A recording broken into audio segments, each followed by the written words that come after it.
pertanyaan pertama, yaitu bagaimana cara menghitung NPV dalam kasus ini.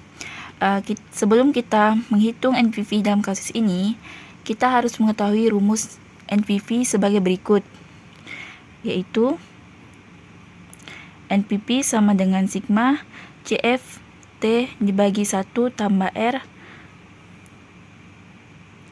T dikurang CO. Nah, untuk tingkat arus kas masuk setiap tahun sebesar 100 juta rupiah.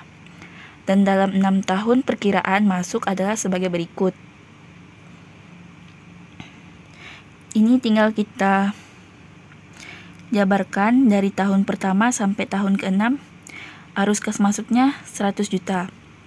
Jadi, cara mencari NPV sebagai berikut. Kita masukkan rumus yang di atas tadi, kemudian kita jumlahkan. Pada tahun pertama, kita mendapatkan sebesar 76.923.76 rupiah. Dan pada tahun kedua, kita mendapatkan 62.500.000 rupiah. Pada tahun ketiga, kita mendapatkan 52.631.578 rupiah.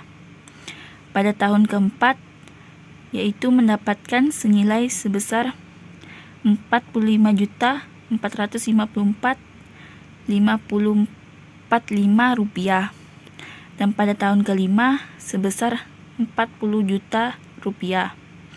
Dan pada tahun keenam mendapatkan hasil sebagai 35.714.285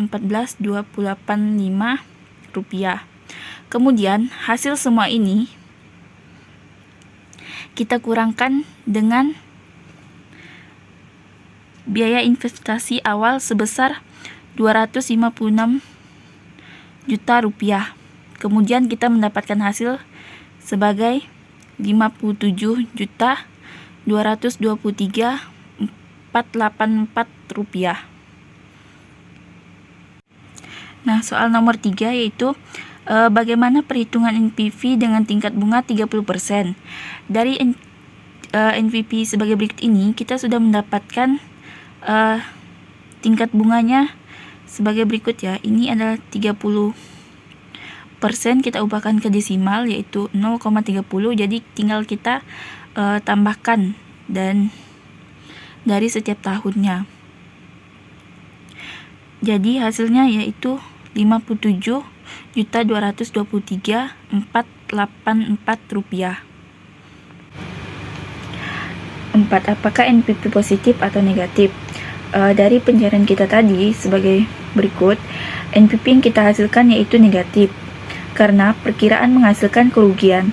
Hasil biaya awal lebih besar daripada keuntungan yang kita dapatkan. Yang kelima, apa artinya jika NPV positif? Apabila NPV positif berarti keuntungan yang kita dapatkan lebih besar dari perkiraan awal kita.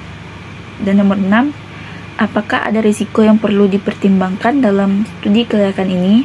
Dalam praktiknya, perhitungan NPV yang akurat kita memerlukan asumsi yang lebih rinci lagi dan mempertimbangkan berbagai faktor seperti biaya operasional, perubahan permintaan pasar dalam restoran, inflasi dan faktor risiko lainnya, sehingga kita bisa menghasilkan keuntungan yang lebih besar daripada perkiraan awal. Kemudian soal nomor 7, apa yang harus dilakukan jika NPV dalam kasus ini negatif? Yang perlu kita lakukan adalah kita harus kembali lagi kepada biaya-biaya operasional dan biaya pengeluaran kita, sehingga kita bisa memperkirakan untuk mendapatkan keuntungan yang lebih besar daripada perkiraan awal kita.